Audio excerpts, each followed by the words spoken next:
வணக்கம் கார்த்தி சார். இந்த ஸ்டெப்பு என்ன ஸ்டெப் சார்?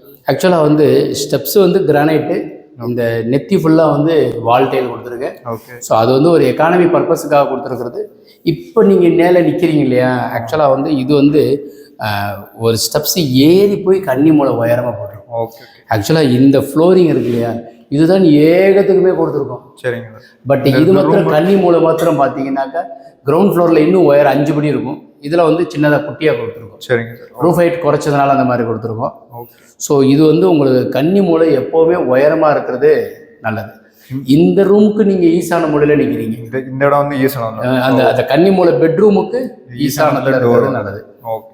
எப்போவுமே நீங்கள் கன்னி மூளை சின்னதாக குட்டியாக ஏறி வர்றதப்போ என்ன மாதிரி யாராச்சும் வயசானவா ஏறுறதுக்கு இந்த மாதிரி ஒரு நல்லா வந்து ஃப்ரீயாக ஏறுறதுக்காக இங்கே எது குட்டியாக செவர் வச்சுருக்கீங்க இந்த இதுக்கு செவர் வந்து இது தண்ணி வெளியே வராமல் இருக்குது. Okay okay. ஸோ பெரும்பகுதி இந்த கைப்பிடி எஸ்எஸ்ஐ கொடுத்துட்டு தண்ணி வெளியே கீழெல்லாம் சிந்துங்கிறதுக்காக கொடுத்துருக்குறேன். சரிங்க. அது மாதிரி நீங்களும் ஃபாலோ பண்ணுங்கள். சென்னையில் கன்ஸ்ட்ரக்ஷன் பண்ணும்போது எல்லாம் கவனத்தில் கொண்டு செயல்பட்டால் நல்லது. கண்டிப்பாக. வணக்கம்.